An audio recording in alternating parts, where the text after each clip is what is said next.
শুভ্রের সেই আর্তনাদ আর ভালোবাসার তীব্রতা পাহাড়ের গায়ে যেন এক অদ্ভুত মায়া জাল তৈরি করলো। হৃদির খুশিতে মুখ চেপে ধরে কেঁদে দিল। তার কান্নার শব্দ যেন এই নিস্তব্ধ পাহাড়ের প্রতিটি পাথর আর ঝর্ণা শুনতে পাচ্ছে।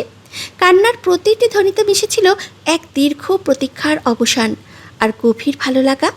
পাহাড়ের চূড়া থেকে হৃদির এই কান্না শুনে শুভ্রর হৃৎপিণ্ড যেন কেঁপে উঠল। সে আর এক মুহূর্তও অপেক্ষা না করে পাহাড়ের ঢাল বেয়ে ঝড়ের গতিতে নিচে নেমে এলো। হৃদির সামনে এসে দাঁড়াতেই শুভ্র দেখল মেয়েটা দুই হাতে মুখ ঢেকে ফুপিয়ে কাঁদছে। সে দ্রুত এগিয়ে এসে হৃদির কাঁধ দুটো শক্ত করে ধরে থাকলো। ব্যাকুল গলায় জিজ্ঞাসা করলো, কি হয়েছে হৃদি? কাঁদছিস কেন? আমি কি ভুল কিছু করে ফেলেছি? কোনোভাবে কি আঘাত পেয়েছিস? হৃদি কোনো উত্তর দিল না। সে তার মুখ থেকে হাত সরিয়ে নিল, কিন্তু কান্না থামার বদলে তা যেন ভাঙা জোয়ারের মতো বেরিয়ে এলো। হৃদি তার সরু হাত দুটো মুষ্টিবদ্ধ করে শুভ্রর প্রশস্ত বুকে দুমদাম কিল ঘুষি বসাতে লাগলো। যেন এই ঘুষিগুলো কেবল আঘাত নয়, শুভ্রের উপরে জমে থাকা সব অভিমান আর দীর্ঘদিনের না বলার বহিঃপ্রকাশ। শুভ্র কোনো বাধা দিল না। সে এক জায়গায় পাথরের মতো স্থির হয়ে দাঁড়িয়ে রইল। সে জানে হৃদির এই রাগটা আসলে তার প্রতি চরম ভালোবাসার এক অন্যরকম প্রকাশ। কয়েকটা খুশি মারার পর হৃদির হাতগুলো নিস্তেজ হয়ে এলো। সে হঠাৎ শুভ্রর শার্টের কলার আঁকড়ে ধরল এবং ঝাপটা মেরে তাকে জড়িয়ে ধরে শুভ্রর বুকের ভেতর মুখ লুকিয়ে ফেলল। তার কান্নার শব্দ এখন আগের চেয়ে বেশি তীব্র। শুভ্র দুই হাতে হৃদির পিঠটা জড়িয়ে ধরল, যেন হৃদিকে সে তার শরীরের ভেতরে বিলীন করে নিতে চাইছে। হৃদির চোখের জলে শুভ্রর সাদা শার্টটা ভিজে যাচ্ছে, কিন্তু তাতে শুভ্রর কোনো ভ্রুক্ষেপ নেই। সে শুধুই ওর মাথায় হাত বুলিয়ে শান্ত স্বরে বলল, কাঁদ, তুই কাঁদ, যত মন চায় কাঁদ। আমি তো জানি এই জলগুলো কেবল কষ্টের নয়, এগুলো তো আমার প্রতি তোর ভালোবাসারই অন্য নাম। হৃদি কাঁদতে কাঁদতে শুভ্রর বুকে মুখ গুজে অস্ফুট স্বরে বলল, আপনি খুব খারাপ, খালি কষ্ট দেন আমায়। এমন কেন করেন আপনি? যদি ওখান থেকে পড়ে যেতেন, জানেন কত ভয় করছিল আমার, বুকের ভেতরটা কেমন যেন হয়ে গিয়েছিল আমার। শুভ্র হৃদির দুই কাঁধ ধরে একটু আলগা করে ওর চোখের দিকে তাকালো। তার চোখে তখন এক অমলিন আনন্দ। শুভ্র মৃদু হেসে বলল, আরে পাগলি, ভয় থেকেই তো জয়ের শুরু। আজকে আমার মনটা ভীষণ খুশি, কারণ এতদিনে আমি আমার বুকের ভেতর জমিয়ে রাখা সবচেয়ে প্রিয় কথাটা, সবচেয়ে বড় আবেগটা তোকে বলে দিয়েছি।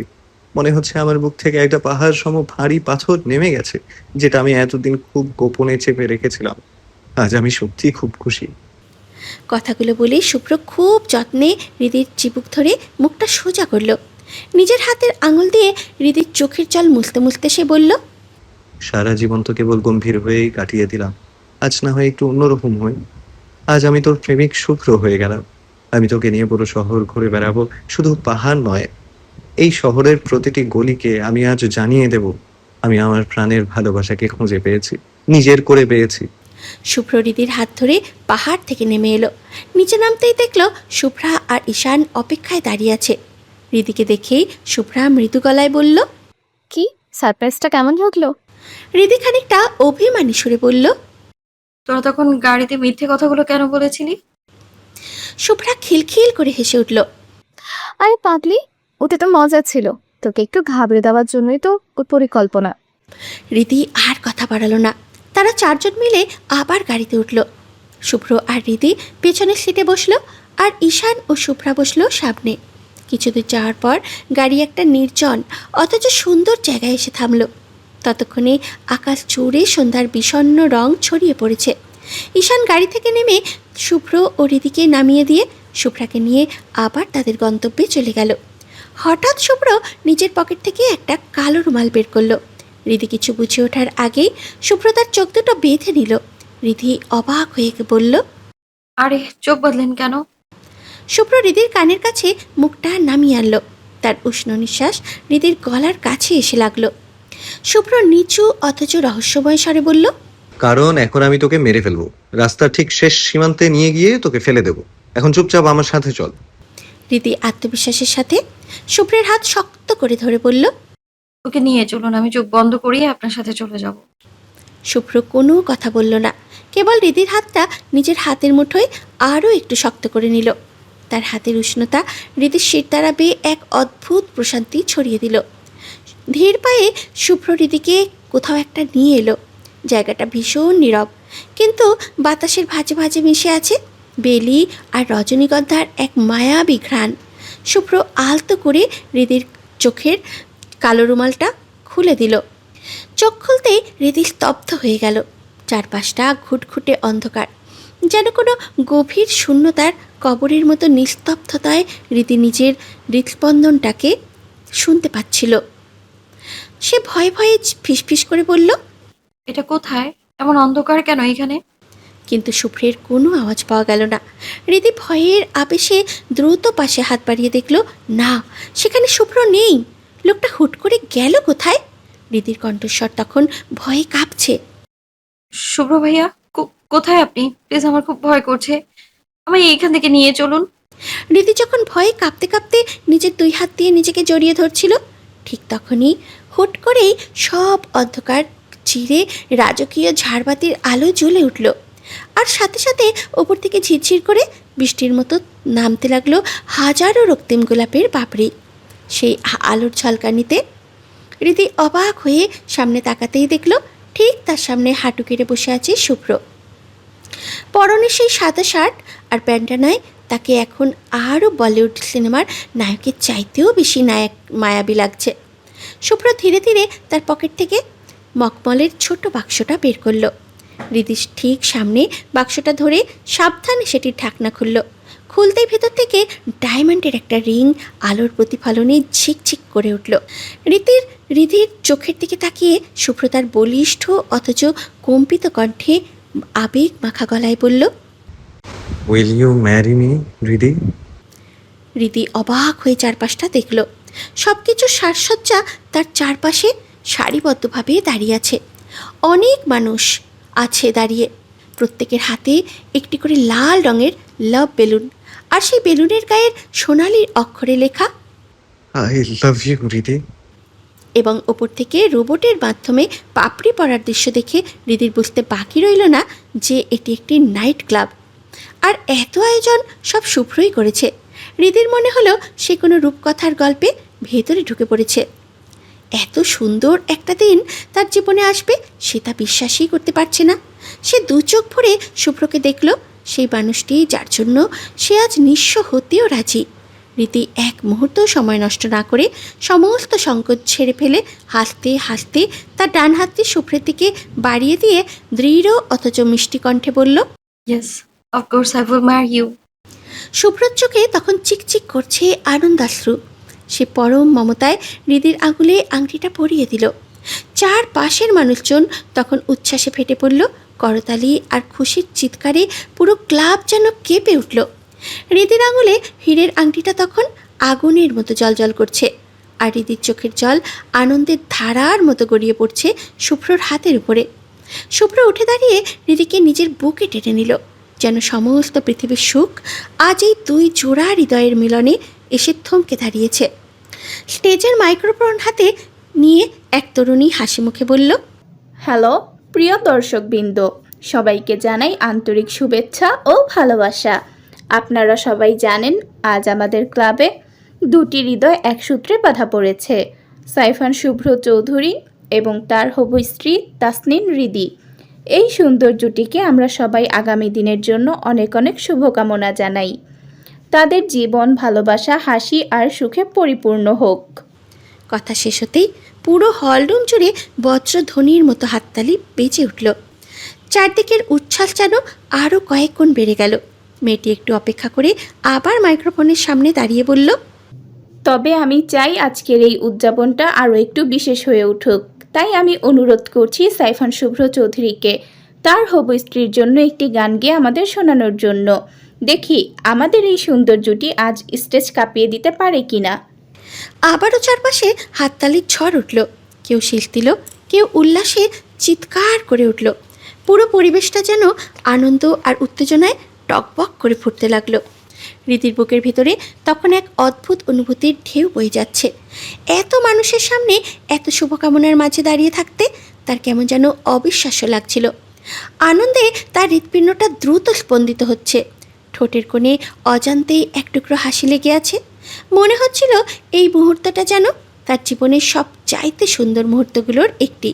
কিন্তু ঠিক তখনই হঠাৎ চারপাশের সব আলো নিভে গেল। এক নিমেষে পুরো হলরুম অন্ধকারে ডুবে গেল। হৃদি বিস্মিত হয়ে চারপাশে তাকালো। কিছুক্ষণ আগেও সেখানে হাততালি, হাসি আর উল্লাসের শব্দে পরিবেশ মুখর হয়েছিল। সেখানে হঠাৎ করেই এক অদ্ভুত নীরবতা নেমে এসেছে। অন্ধকারে দাঁড়িয়ে তার মনে হলো চারপাশে সব কিছু যেন মুহূর্তের জন্য থেমে গেছে। সে বিভ্রান্ত চোখে চারিদিকে তাকাতে লাগলো, বুঝতে চেষ্টা করলো হঠাৎ কী ঘটল। ঠিক তখনই স্টেজের উপরে হালকা আলো জ্বলে উঠল। সঙ্গে সঙ্গে ভেসে এলো গিটারের সুর, আর তার সঙ্গে মিলেমিশে বেজে উঠল মুগ্ধকর এক মিউজিক।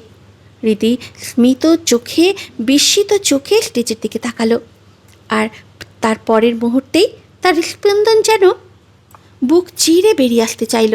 স্টেজের মাঝখানে মাইক্রোফোনের সামনে দাঁড়িয়ে আছে শুভ্র, তার হাতে গিটার। আঙুলগুলো দক্ষতার সঙ্গে তার সুর ছুঁয়ে চলেছে।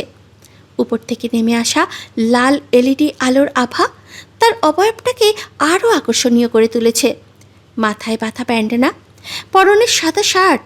দূর থেকে তাকে কোনো সাধারণ মানুষ নয়, বরং কোনো মঞ্চ কাঁপানো রকস্টার কিংবা সিনেমার নায়কের মতো লাগছে। তাকে দেখেই দর্শকদের মাঝে উন্মাদনা ছড়িয়ে পড়ল। চারিদিক থেকে শীষ, হাততালি আর চিৎকারের শব্দ উঠতে লাগলো। ঠিক তখনই হলরুমের সমস্ত আলো জ্বলে উঠল। পুরো পরিবেশ যেন প্রাণ ফিরে পেল। হৃদি মুগ্ধ নয়নে তাকিয়ে রইল স্টেজের দিকে। চোখ সরানোর ক্ষমতাটুকুও যেন হারিয়ে ফেলেছে সে। শুভ্র গিটারের তারে আঙুল বোলাতে বোলাতে সুর তুলল, তারপরে গভীর আবেগে গেয়ে উঠল। তার কণ্ঠ, তার উপস্থিতি, তার আত্মবিশ্বাস সব মিলিয়ে পুরো স্টেজ যেন তার দখলে চলে গেল।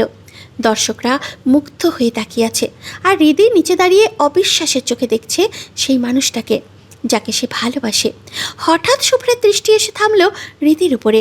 এক মুহূর্তের জন্য যেন আশেপাশের শত শত মানুষ হারিয়ে গেল। গিটার বাজাতে বাজাতেই সে সরাসরি হৃদির দিকে তাকিয়ে বেসামাল কণ্ঠে, নিশাতুর চোখে তাকিয়ে গেয়ে উঠল। হৃদির মনে হলো তার নিঃশ্বাস আটকে যাচ্ছে। বুকটা এত দ্রুত ওঠানামা করছে যে ঠিকমতো নিঃশ্বাস নিতেও কষ্ট হচ্ছে। চারপাশের শব্দ ধীরে ধীরে ঝাপসা হয়ে আসছে। কানে শুধু শুভ্রর কণ্ঠস্বরই বাজছে। শুভ্র পুরো স্টেজ জুড়ে ঘুরে ঘুরে গিটার বাজাচ্ছিল। তারপরে আচমকাই চোখ বন্ধ করে দীর্ঘ এক সুর টানল। সুরটা এতটাই আবেগময় আর নেশামাখা ছিল যে দর্শকদের ভেতর থেকে কয়েকজন উচ্ছ্বাসে চিৎকার করে উঠল। পুরো হলরুম আবারও করতালি আর উল্লাসে ফেটে পড়ল। শুভ্র ধীরে ধীরে চোখ খুলল। তার দৃষ্টি আবারও এসে থামল হৃদির উপর। তারপরে গভীর অনুভূতিতে ভরা কণ্ঠে গেয়ে উঠল। কেটে গেছে কিছুদিন। দূর আকাশের নিচে দাঁড়িয়ে থাকা লন্ডন শহরটা আজও নিজের চিরচেনা ব্যস্ততায় মগ্ন। সারি সারি সুউচ্চ ভবন, ঝকঝকে কাচে মোড়া আধুনিক স্থাপত্য আর শত বর্ষের পুরনো ঐতিহাসিক স্থাপনাগুলো যেন একই শহরে অতীত আর বর্তমানের এক অপূর্ব মেলবন্ধন তৈরি করেছে। প্রশস্ত রাস্তাগুলোয় অবিরাম ছুটে চলেছে গাড়ির সারি। লাল রঙের ডাবল ডেকার বাসগুলো শহরের ব্যস্ততার মাঝে আলাদা সৌন্দর্য যোগ করেছে। দূরে টেমস নদীর শান্ত জলরাশি নগরীর কোলাহলের মাঝেও এক টুকরো প্রশান্তির ছোঁয়া এনে দেয়। সন্ধ্যা নামলেও হাজারো রঙিন আলোয় আলোকিত হয়ে ওঠে পুরো শহর, যেন নক্ষত্রগুলো আকাশ ছেড়ে নেমে এসেছে লন্ডনের বুকে। পৃথিবীর অন্যতম আধুনিক ও প্রাণচঞ্চল এই শহরটিতে প্রতিটি মুহূর্তেই নতুন গল্পের জন্ম দেয়। লন্ডনের অভিজাত এক এলাকার বহুতল ভবনের সর্বোচ্চ তলার বিশাল অফিস রুমটিতে তখন অদ্ভুত এক নিস্তব্ধতা বিরাজ করছে। কাচের দেয়ালের ওপারে রাতের লন্ডন আলোকিত ঝলমল করছে, কিন্তু সেই সৌন্দর্যের এক বিন্দুও যেন ছুঁতে পারছে না রুমের ভেতরে বসে থাকা মানুষটিকে। চেয়ারে হেলান দিয়ে মাথা পিছনে ঠেকিয়ে বসে আছে এক সুদর্শন পুরুষ। তার দুই আঙুলের ফাঁকে ধরা জ্বলন্ত সিগারেট থেকে ধীরে ধীরে ধোঁয়া উঠে বাতাসে মিলিয়ে যাচ্ছে। চোখ দুটো বন্ধ, মাঝে মাঝেই সে গভীর টান দিচ্ছে সিগারেটে। চোখের নিচে স্পষ্ট কালচে দাগ, মুখে ক্লান্তির ছাপ। তাকে দেখেই মনে হয় বহু দিন ধরে ঠিকমতো ঘুম আর তার চোখে ধরা দেয়নি। যেন কোনো অদৃশ্য যন্ত্রণা প্রতিদিন একটু একটু করে তাকে নিঃশেষ করে দিচ্ছে। ঠিক তখনই দরজাটা ধীরে খুলে ভেতরে প্রবেশ করলো একজন। কয়েক পায়ে এগিয়ে এসে সে সম্মানের সঙ্গে পুরুষটির সামনে দাঁড়িয়ে বলল, বাংলাদেশ থেকে বড় সাহেব কল দিয়েছিলেন, আপনাকে দেশে ফিরতে বলেছেন। কথাটা শুনেও পুরুষটির মুখের কোনো পরিবর্তন হলো না, চোখও খুলল না। সে শুধু হাত তুলে ইশারা করলো চলে যাওয়ার জন্য। লোকটি আর কিছু না বলে মাথা নিচু করে বেরিয়ে গেল। রুমে আবারও নেমে এলো নীরবতা। কয়েক মুহূর্ত পর পুরুষটি ধীরে ধীরে চোখ খুলল। তারপর হাত বাড়িয়ে টেবিলের উপরে রাখা ফোনটা তুলে নিল। স্ক্রিনে একই নাম্বার থেকে 6টি মিসড কল ভেসে উঠেছে। সে জানতো কলগুলো কার, ইচ্ছে করেই ধরেনি। কথা বলার মতন মানসিক অবস্থায় সে ছিল না। একটা দীর্ঘশ্বাস ফেলে নাম্বারটিতে কল ব্যাক করলো। 2বার রিং হতে ওপাশ থেকে কল রিসিভ হলো। ভেসে এলো এক বয়স্ক পুরুষের গম্ভীর কণ্ঠ।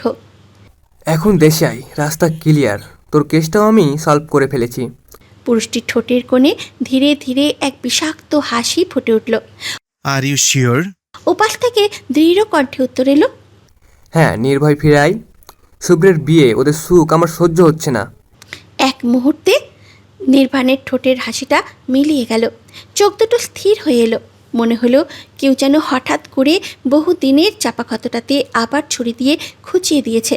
তার ঠোঁট নড়ল। মাত্র 2টি শব্দ উচ্চারিত হলো, রিদি। ওপাশ থেকে নাইম খান শান্ত গলায় বললেন, হ্যাঁ, তার ফুফাতো বোনের সঙ্গে। বুকের গভীরে বহু বছর পরে চাপা পড়ে থাকা পুরনো ব্যথাটা আবারও মাথা তুলে দাঁড়ালো। কিন্তু নির্বাণ চিৎকার করলো না, ভাঙল না, কোনো আর্তনাদও বের হলো না তার মুখ দিয়ে। শুধু কয়েক সেকেন্ড চুপ করে থেকে জানালার ওপারে ছড়িয়ে থাকা আলো ঝলমলে শহরটার দিকে তাকিয়ে রইল। তারপরে সম্পূর্ণ শান্ত কণ্ঠে বলল, আমি আসছি। কলটা কেটে যেতেই রুমটা যেন আরও নীরব হয়ে গেল। কবরের মতো এক গা ছমছমে নিস্তব্ধতা গ্রাস করল পুরো ঘরকে। নির্বাণ চেয়ারে মাথাটা পুনরায় হেলিয়ে দিল। তীব্র মানসিক ক্লান্তিতে অজান্তেই চোখজোড়া বন্ধ হয়ে এলো তার। বুকটা তখনও কামারের হাঁপড়ের মতো দ্রুত ওঠানামা করছে। মুখ দিয়ে বের হচ্ছে দীর্ঘ আর তপ্ত নিঃশ্বাস। বন্ধ চোখের পাতায় স্মৃতির অন্ধকার পর্দায় হুট করেই ভেসে উঠল এক অষ্টাদশীর মায়াবী মুখ। বুকের ভেতরটা দুমড়ে মুচড়ে যেতেই সে অবশ গলায় অজান্তেই গুনগুন করে গিয়ে উঠল, তোমায় আমি পাইলাম না রে, তাতে কোনো দুঃখ নাই। পাইল যে জন রাইখো তারে, দিয়া সুখ পুরোটাই। গানটা শেষ হতেই চাবুক খাওয়া পশুর মতো হঠাৎ মুখ খুলল সে। সেই শান্ত চোখজোড়া মুহূর্তে চরম প্রতিহিংসায় আগুনের মতো জ্বলে উঠল। এতক্ষণের তপ্ত নিঃশ্বাসগুলো এখন আর কেবল ক্লান্তির জানান দিচ্ছে না, তাকে দেখাচ্ছে খাঁচায় বন্দি কোনো হিংস্র জানোয়ারের মতো। ভেতরে সেই ভয়াবহ আক্রোশ আর ধরে রাখতে পারল না নির্বাণ। বাঘের মতো লাফিয়ে উঠে সামনে থাকা থাই গ্লাসে সজোরে এক ঘুষি মারল। কাঠ ফাটানো শব্দে গ্লাসের কাচ ফেটে চারিদিকে ছিন্ন ভিন্ন হয়ে গেল। ধারালো কাচের কিছু টুকরো চামড়া কেটে মাংসের ভেতর ঢুকে গেল গভীর হিংস্রতায়। হাত বেয়ে টপ টপ করে তাজা রক্ত গড়িয়ে পড়ছে মেঝেতে। কিন্তু সেই শারীরিক যন্ত্রণা ছোঁয়ার মতো মানসিক অবস্থা এখন তার আর নেই। সেদিকে সম্পূর্ণ খেয়ালহীন হয়ে সে সামনের কাচের টেবিলটা 2 হাতে খামচে ধরে এক পৈশাচিক আর্তনাদ করে উঠল। Fuck this bullshit called love. চিৎকারটা শেষ হতেই পুরো টেবিলটা শূন্যে তুলে আছাড় মারল সে। মুহূর্তে টেবিলটা শক্ত মেঝেতে আছাড় খেয়ে চূর্ণ বিচূর্ণ হয়ে চারিদিকে ছড়িয়ে পড়ল। পুরো রুমটা এখন ভাঙা কাচের এক আত্রা ধারালো মৃত্যুফাতে পরিণত হয়েছে। নির্বাণ দেয়ালে রক্তাক্ত হাতটা চেপে ধরে, দাঁতে দাঁত চেপে হিসিয়ে বলল, শুভ্র, আই এম কামিং। হেসে নে, আনন্দ করে নি, কারণ যত হাসি তত কান্না। কষ্ট আসলে কি জিনিস এবার তোকে আমি হাড়ে হাড়ে বোঝাবো। চৌধুরী বাড়িতে আনন্দের বন্যা বয়ে যাচ্ছে।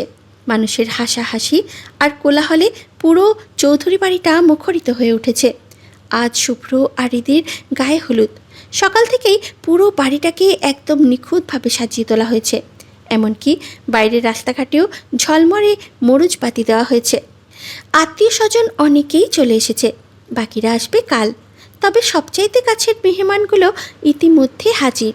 ঠিক সন্ধ্যার সময় তুর্য আর রিফাত তাদের বাবা মাকে নিয়ে এসে পৌঁছালো।